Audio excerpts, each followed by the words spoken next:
जय श्री कृष्णा, राधे राधे। भगतजनों, आज हम तिल चौथ की व्रत कथा सुनेंगे। हिंदू पंचांग के अनुसार माघ मास की चतुर्थी तिथि को तिल संकटा चौथ का व्रत रखा जाता है। पौराणिक मान्यताओं के अनुसार तिल संकटा चौथ पर ही भगवान गणेश ने देवी देवताओं की मदद करके उनके संकट दूर किए थे। तब से ही यह दिन संकटा चौथ के नाम से विख्यात हुआ।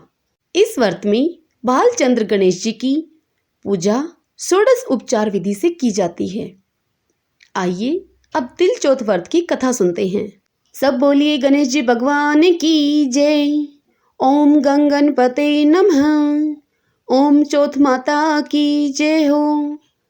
पौराणिक कथा के अनुसार बहुत पुराने समय की बात है। एक शहर में देवरानी और जेठानी रहती थी। जेठानी अमीर थी और देवरानी गरीब थी। देवरानी गणेश जी की भगत थी। वहीं देवरानी का पति जंगल से लकड़ी काटकर बेचता था और अक्सर वह बीमार रहता था। देवरानी जेठानी के घर का सारा काम करती और बदले में जेठानी उसे बचा हुआ खाना और पुराने कपड़े उसको दे दिया करती थी। इसी से देवरानी का परिवार और गुजर बसर चल रही थी।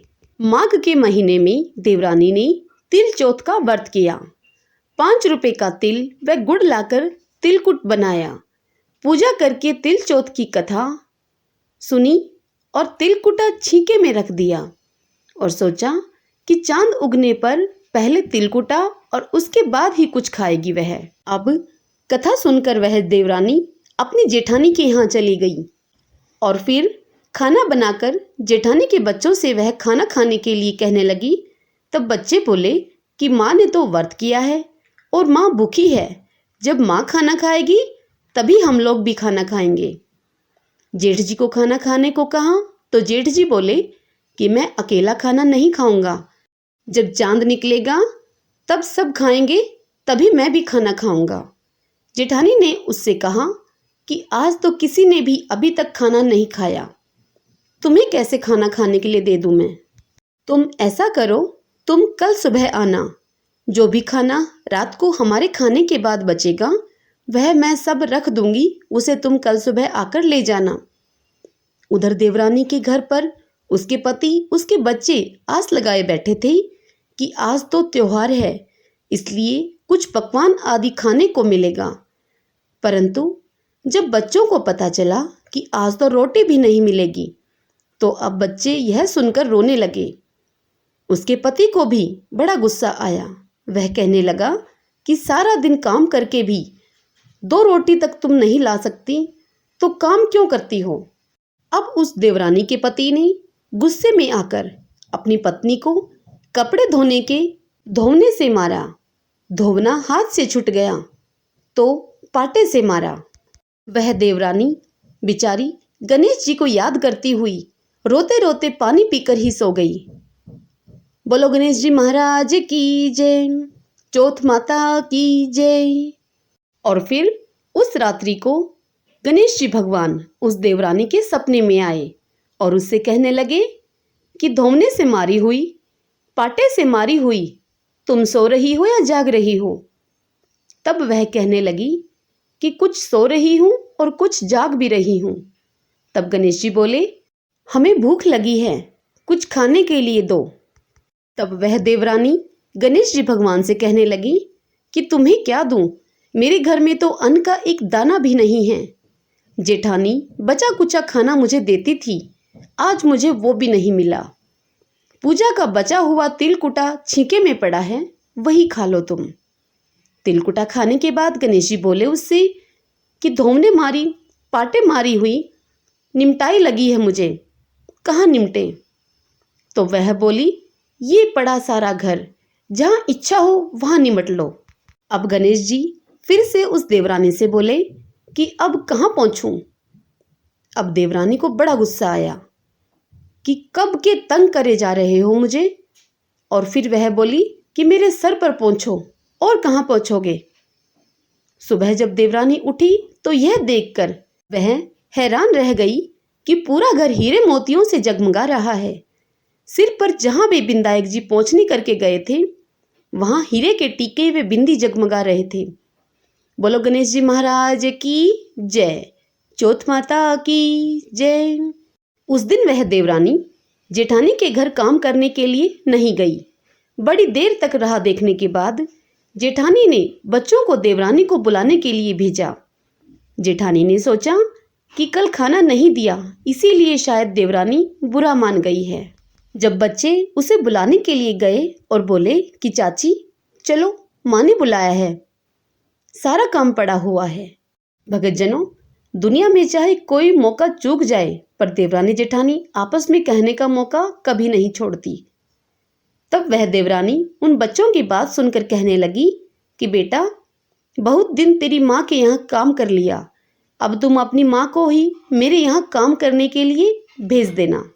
अब बच्चों ने घर जाकर माँ को सारी बात बता दी कि चाची का तो पूरा घर हीरे मोतियों से जगमगा रहा है। जेठानी दौड़ती हुई अपनी देवरानी के पास आई और पूछा कि यह सब कैसे हुआ। तब देवरानी ने उसके साथ जो हुआ वह सब कह डाला। घर लौटकर जेठानी अपने पति से कहने लगी कि आप मुझे धोने से पीटे और पाटे से मारे। उसका पति बोला कि भली मानस, मैंने कभी तुम पर हाथ तक भी नहीं उठाया, मैं तुम्हें धोने और पाटे से कैसे मारूं? क्या कभी मैं तुम्हें इससे मार सकता हूं? परंतु वह एक न मानी और जिद करने लगी और मजबूरन उसके पति को उसे मारना पड़ा। और फिर जेठानी ने ढेर सारा घी डालकर चूरमा बनाया और छिक्के में रखकर वह सो गई। तत्पश्चात रात को उसके सपने में चौथ बिंदायक जी आए और कहने लगे कि भूख लगी है, क्या खाऊं? सब बोले गणेश जी महाराज की जय, चौथ माता की जय। फिर जेठानी ने कहा कि हे गणेश जी महाराज, मेरी देवरानी के यहाँ तो आपने सूखा चुटकी भर तिलकुटा ही खाया था। मैंने तो झरते हुए घी का चूरमा बनाकर आपके लिए छींके में रखा है। फल और मेवे भी रखे हैं, आपका जो जी चाहे वह खा लीजिए। गणेश जी बोले कि अब हम निमटे कहाँ? तब जेठानी गणेश जी से बोली कि हे गणेश राज, उसके यहाँ तो टूटी फूटी झोपड़ी थी, मेरे यहाँ तो कंचन के महल हैं, जहाँ चाहो निमट लो। फिर गणेश जी ने पूछा कि अब पोंछूं कहाँ? तब जेठानी बोली, मेरे ललाट पर बड़ी सी बिंदी लगाकर पोंछ लो। धन की भूखी जेठानी सुबह बहुत जल्दी उठ गई। सोचा कि मेरा घर हीरे जवाहरात से अब भर चुका होगा, पर उसने क्या देखा कि पूरे घर में गंदगी फैली हुई थी, बहुत तेज बदबू आ रही थी, उसके सिर पर भी बहुत सी गंदगी लगी हुई थी। तब वह जेठानी गणेश जी से कहने लगी कि हे गणेश जी महाराज, आपने यह क्या किया? मुझसे रूठे और देवरानी पर टूटे। और फिर जेठानी ने स्वयं की और घर की बहुत सफाई करने की कोशिश की, परंतु गंदगी और ज़्यादा फैल गई। जेठानी के पति को जब यह सब मालूम हुआ, तब वह अपनी पत्नी पर गुस्सा करते हुए उससे बोला कि तेरे पास इतना सब तो था पहले से ही, फिर भी तेरा मन नहीं भरा। अब जेठानी इस सब से परेशान होकर चौथ के बिंदायक जी गणेश जी से मदद की विनती करने लगी। बिंदायक जी ने उससे कहा कि देवरानी से जलन के कारण तूने जो कुछ किया था, उसी का यह सब फल है। अब तू अपने धन में से आधा उसे देगी, तभी यह सब साफ होगा। सब बोले गणेश जी महाराज की जय, चौथ माता की जय।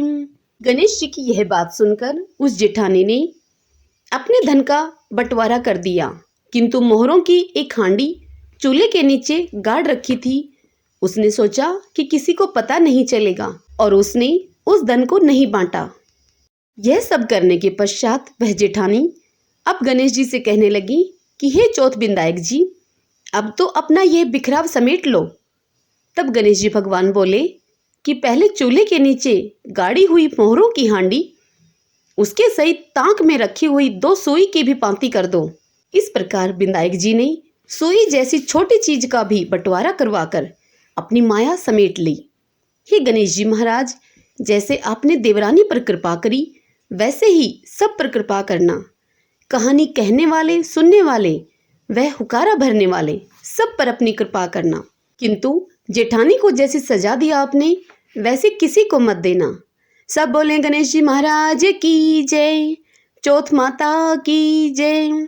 तिलकुट चौथ के इस व्रत की कथा को सुनने के पश्चात गणेश जी की कहानी अवश्य सुने।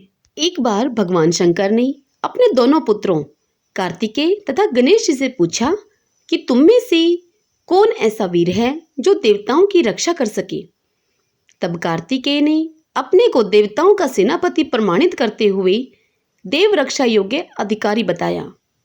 इसके बाद भगवान शंकर ने गणेश जी से पूछा। तब गणेश जी ने कहा कि मैं तो बिना सेनापति बने ही देवताओं के सब संकट हर सकता हूँ।